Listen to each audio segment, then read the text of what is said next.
Let's go see what he wants.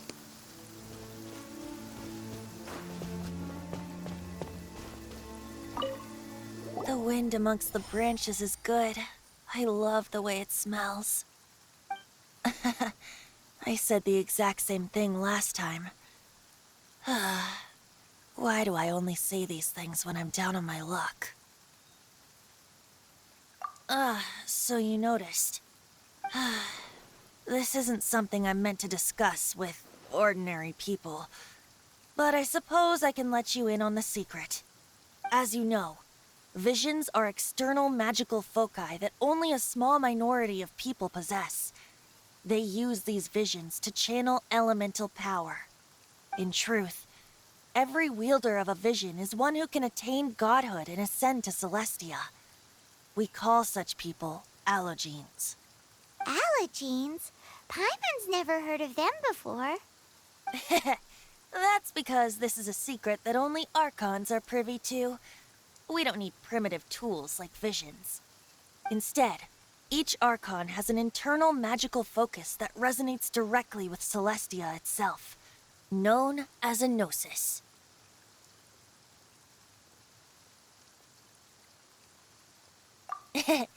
It's just a glowing glass ball I carry around to avoid suspicion.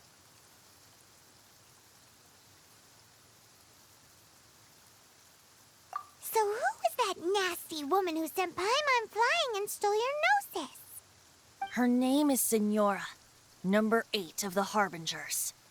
She and the rest of the Harbingers have been given godlike executive authority by the Tsaritsa of Snezhnaya, and with it, strength surpassing that of other mortals.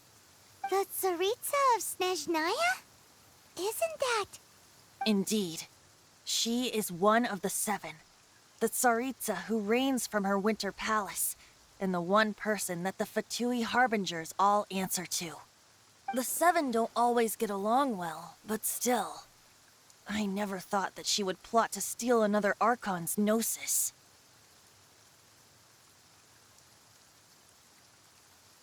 How should I put this? 500 years ago, I knew her well. But I can't say the same is true now. You see, a certain catastrophe happened 500 years ago, and after that, she cut off all ties with me. But we can save discussion of the Cryo-Archon and the Fatui for another day. If you seek the rest of the 7, many difficulties lie ahead of you still. You should head for Mondstadt's neighboring nation of Liyue. The Geo-Archon who reigns there, unlike me, administrates his entire region personally. He only descends once every year to give his divine predictions, which set the direction for Liyue for the rest of that year.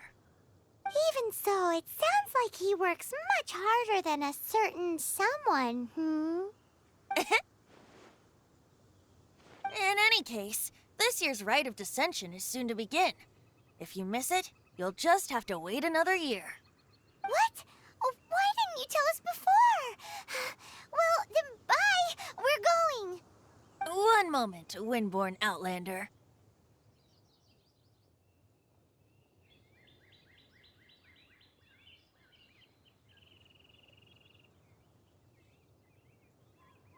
Yep. Traveler, as you set off on your journey once again, you must remember that the journey itself has meaning. The birds of Tevat, the songs in the cities, the Tsaritsa, her Fatui and the monsters, they are all part of your journey. The destination is not everything. So before you reach the end, keep your eyes open. Use the chance to take in the world around you.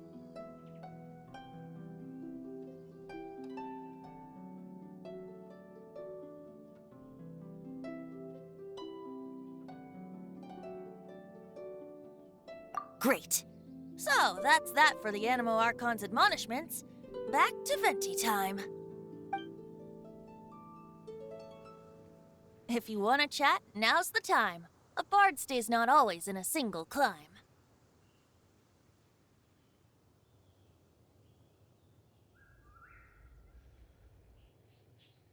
Kaya shared some new intelligence, you say? Oh, I see. So, the Abyss Order has a princess who orchestrated the plan to corrupt Dvalin? They were probably trying to turn Dvalin into a weapon of war for the Abyss. But that said, I have never heard of any such princess of the Abyss Order.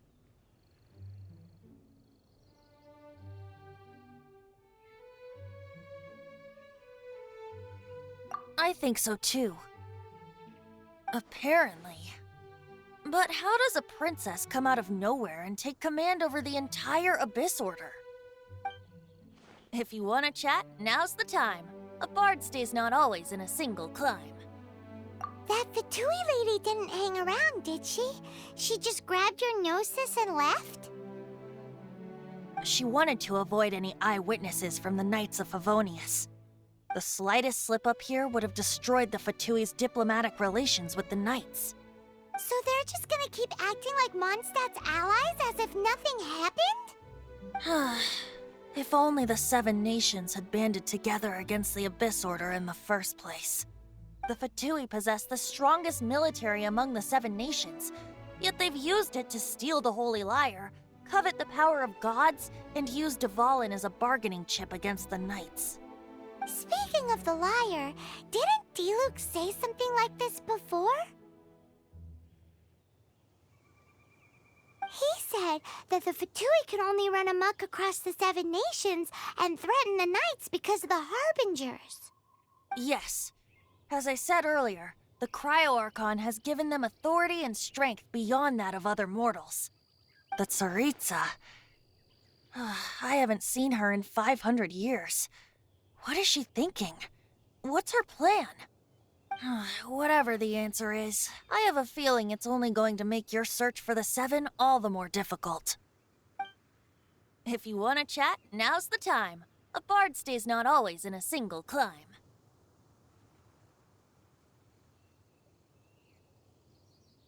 As I said before, vision wielders are known as allogenes and may ascend to Celestia. A gnosis is a higher-order nexus of elemental manipulation and is emblematic of an Archon's status as one of the Seven. But as for which of the Seven took your sister, I'm sorry, I don't know. Wait, as one of the Seven, I'm not clear of suspicion yet either, am I?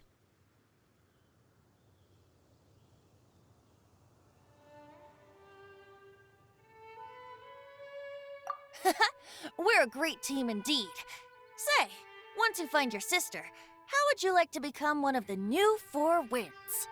You don't seem too into it. Hey, Toon-Diff Bard!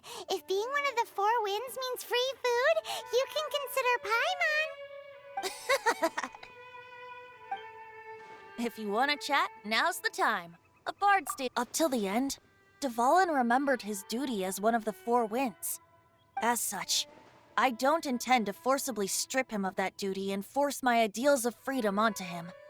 I just hope that Dvalin will be able to choose for himself and understand what freedom is. Before I became an Archon, I too was taught the meaning of freedom in this way by a friend. If you want to chat, now's the time. A bard stays not always in a single climb.